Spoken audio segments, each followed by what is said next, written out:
We know that there is a positive link between a worker's perception of the quality of supervisory relationship and the worker's sense of competence, personal accomplishment, and job satisfaction. Interpersonal interaction sets the tone for positive, productive, and professional working relationships within the organization.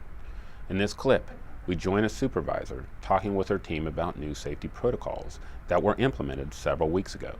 There are mixed feelings about the mandatory protocols, and the supervisor is aware that her team members are not consistently following the required procedures. It is important in this situation for the supervisor to work with the team to get their agreement and cooperation. Before the meeting starts, the supervisor allows time for informal interactions and exchanges. She engages in conversation with various members of the group. By modeling professional, respectful communication, the supervisor is able to project a sense of emotional closeness within the team and to set the tone for the meeting. As you watch, look for the supervisor using critical components of interpersonal interaction. By modeling professional, respectful communication, the supervisor is able to guide her team in resolving this challenge. Thank you all for making time in your schedules to meet with me today. I wanted to just take a little bit of time to talk about some of the training that we had done last month regarding safety. I'm a little bit concerned that we're not meeting some of the criteria that were laid out, and I want to take some time to talk with all of you about maybe why that is, what's getting in the way, and how we can problem solve some of this. So I just want to take some time to discuss that issue.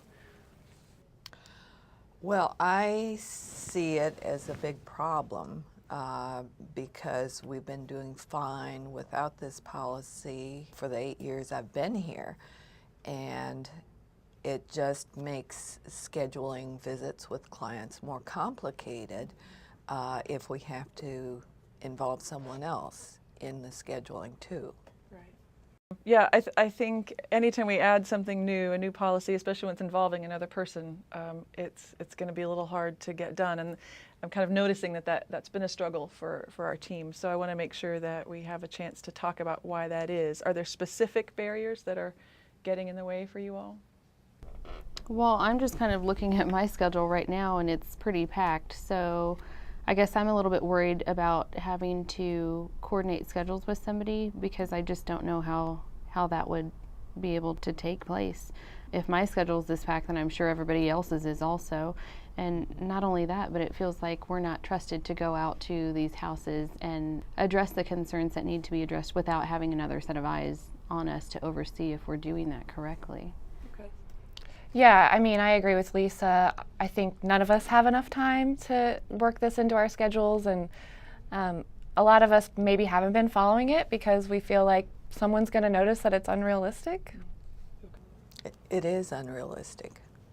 I have 2 new cases from earlier in the week, and another new case came in yesterday, and to get all of those visits scheduled around somebody else's schedule, it just can't be done. Yeah, and it sounds like it's probably a bigger task than we imagined when developing the protocol. But at the same time, I want to emphasize that this is in place because we've had a few concerns in our recent past, and we want to make sure that we're not putting you in harm's way. We don't want to put the efficiency of the work above your safety, your personal safety. So I'd really like to invite you all to do some problem solving with me about how can we work around this, or how can we find a way to make this work. I hear that you guys are experiencing a lot of frustration with this, and that makes sense. It is a big change, and I know you have big workloads to take care of. But at the same time, safety really is very important to this agency, and I know it's important to you all. And I appreciate that you all are willing to express your frustration, and that we can kind of come together in a safe place and talk about that and maybe come up with some solutions. So are there any ideas about maybe how we can start to make this work? Are things that any of you have tried so far that maybe might have been successful? Well, I've been thinking while you guys have been talking, and I just had an idea. We've tried all kinds of ideas around this safety issue, and nothing has been workable. That's my whole concern here, is we just keep trying and nothing works. Someone who's been doing this for years knows what the safety issues are and watches for them. So I hear that you have a lot of experience here and probably have tried a lot of things. And I think you're right. Someone with your amount of experience may be a little bit more comfortable going out on their own. But keep in mind, too, that we don't all have that level of experience. And we want to make sure that everyone at the table is safe as part of our mission. And I would like to hear the idea that you have, if you all are willing to consider it. I mean, I have some ideas on, maybe how to make it work would be to get some students to go with you. I know we have some coming in, and we've got Melanie. I mean, she's sort of new, and she may not be as experienced as Eugene.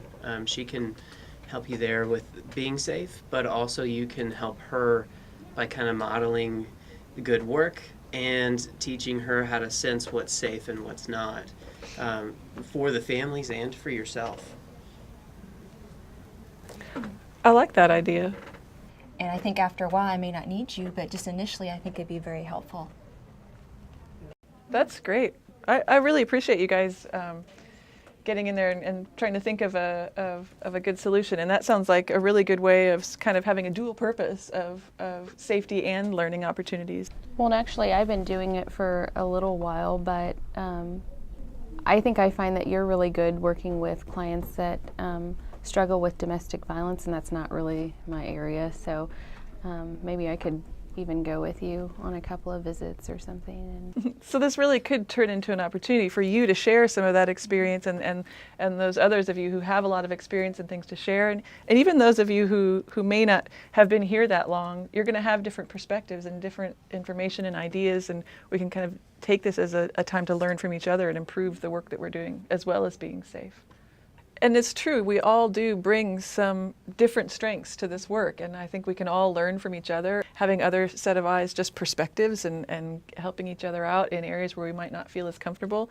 And you are the perfect person to help teach others about how to do some of this work. What do you think about that idea?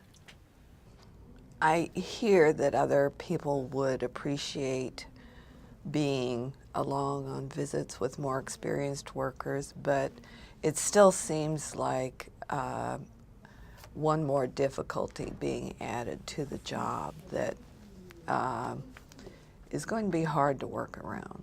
Well, and I can see that it may be harder for you to find some benefit for yourself because you have a lot of experience, and I appreciate your willingness to bring that and to be open about that. And I think for all of us, there are going to be things about a lot of aspects of this work that we like or don't like or are difficult, and I'm glad that you all feel comfortable talking about those aspects and sharing that with me, and doing what we can to come up with solutions about it.